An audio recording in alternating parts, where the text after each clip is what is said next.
पानी जी खोट वधण शुरू थी वई आहे। मौसमी तब्दीली ऐं बरसातुनि जे न वसण ऐं बर्फ़ जे घटि वसण सबबि पाणीअ जो बहिरान हलंदड़ महीने में वधण जो इम्कान आहे। तरबेला डैम बि तरो वञी वरितो आहे। ॿुधायो पियो वञे त हिन वक़्तु डैम में 1 लख एकड़ फुट पाणी बि नाहे बचियो। गुज़िरियल साल अॼोके ॾींहं ते डैम में 8 लख एकड़ फुट पाणी हो। ताज़े वसियल मींहं सबबि डैम में पाणीअ जी आमद कुझु बहितर थी आहे, पर 22,900 क्यूसिक पाणी अचणु काफ़ी न आहे, छो त 20,000 क्यूसिक पाणी नेकाल बि थी रहियो आहे। काबिल नदीअ मां ईंदड़ 14,700 क्यूसिक सां कुझु टेक आई आहे, पर सखर बैरा ते पाणी ठाह मूजिबि हिन वक़्तु 30,000 क्यूसिक वहकिरो हुजणु घुरिजे, पर हुते 24,000 क्यूसिक पाणी मिली रहियो आहे। मार्च में वधीक मींहं न वसिया, सिंध में आगाटी पाणीअ जी खोट वारी सूरत हाल बरक़रार रहंदी।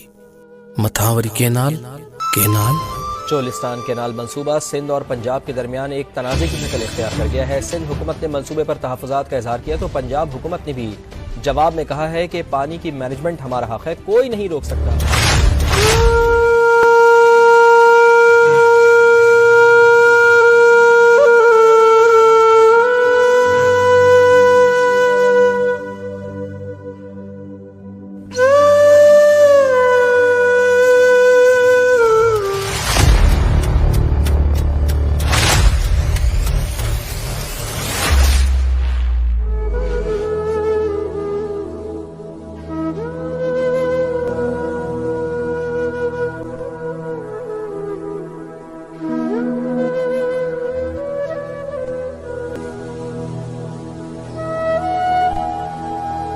गुलाब है साथियों केड़ी परेशानी मुब्तला है। अदा गुलाब है एड़ी कीड़ी परेशानी है तो दुनिया जे रातन में कटियो पियो आई। सिंध धरतीअ जे लाइ खतरे जी घंटी वॼी चुकी आहे यार। खतरे जी घंटी मां कुछ समझियस कोन है। अदा ॿुधण में अचे पियो त सिंध जी समूरी ज़री ज़मीनुनि जी पोखाई बंदि करण जो हुकुम ॾिनो वियो आहे। इन जी परेशानीअ में मुब्तला आहियां त असां हारिन गरीबन जो छा थींदो, आखिर असांजी धरतीअ जो छा थींदो। समझां थो त वॾो को बहरान अचण वारो आहे। अदा पोखाई खे रोकण पाणी जो बहरान पाण वटि सिंधु दरिया जो आहे। अदा नाइंसाफ़ी सिंध सां शुरूअ खां ई थींदी पई अचे। चोलिस्तान जी बंजर ज़मीन खे पाणी सिंध धरतीअ जो ॾेई सिंध धरतीअ जूं आबाद ज़मीनूं वीरान करे चोलिस्तान जहिड़े बंजर वारियासी इलाइक़े खे पाणी ॾेई आबाद कयो पियो वञे। उन्हनि बेवकूफ़नि खे इहा ख़बर ई कोन्हे का त वारी हमेशह पाणी कोन बीहारींदी।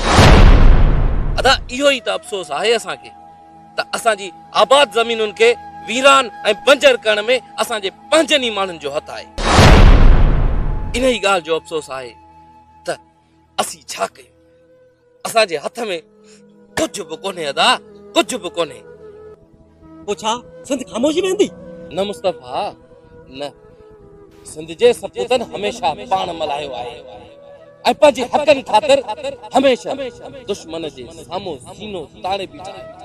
ऐं मूंखे यकीन आहे त सिंध जो हर नौजवान पंहिंजे हक़ ख़ातिर विढ़ंदो, पंहिंजे पाणीअ ख़ातिर विढ़ंदो, पंहिंजी धरतीअ ख़ातिर विढ़ंदो, पंहिंजे गरीब अबोज हारीअ ख़ातिर विढ़ंदो। सिंध जो माण्हू एॾो बुज़दिल न आहे ऐं सिंध जे हर हिकु फर्द ते मूंखे यकीन आहे त हू कॾहिं बि पोइ ते पेर न हटाईंदो। पानी जो मामलो तो इंतहाई गंभीर है। पोछा इक़्तिदार में वेठल असांजा नुमाइंदा खामोश वेंदा। सिंधु दरिया खुशहाली जी ज़मानत आहे मुस्तफा। सिंध जी ओज मोज मस्ती इन ज़ालिमन हुकुमराननि ते विञाई आहे ऐं हाण चंद टकनि ख़ातिर पंहिंजो ईमान विकिरो करे सिंध जे पाणीअ खे पंजाब खां हवाले करे छॾियो अथनि। ही जज़्बो ईअं कोन्हे, पर ही जज़्बो ईंदड़ वक़्त में पंहिंजे बचनि खे यतीमी हाल में ॾिसण ऐं रोड ते पिनंदे ॾिसण इन हाव खे बाहि।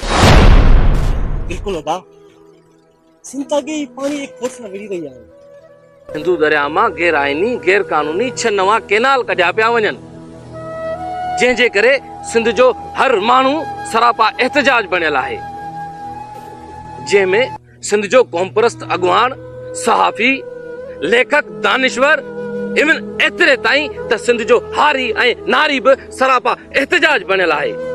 अदा सिंधी में मिसाल ॾींदा आहिनि न त हिकिड़ी काठी ते ज़ोर लॻाइण सां काठी टुटी पवंदी आहे, पर जे साॻी जॻह ते काठियुनि ते हुजूम हुजे न त ज़ोर लॻाइण वारे जो पघर निकिरी वेंदो आहे। बिल्कुलु मुस्तफ़ा सही थो चई।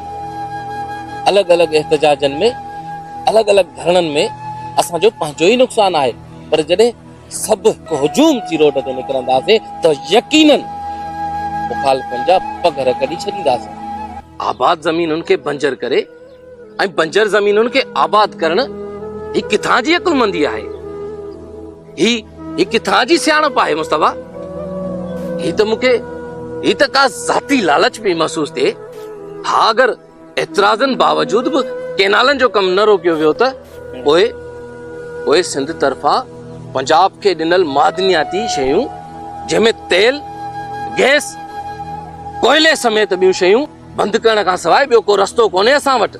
ऐं उन जे लाइ सिंध जे माण्हूअ खे हिकु थियणो पवंदो ऐं उन जे लाइ का ॻरी तहरीक हलाइणी पवंदी ऐं उन जे लाइ सिंध जे माण्हूअ खे सरापा एहतजाज हिकु मुठ बणिजी करणो पवंदो।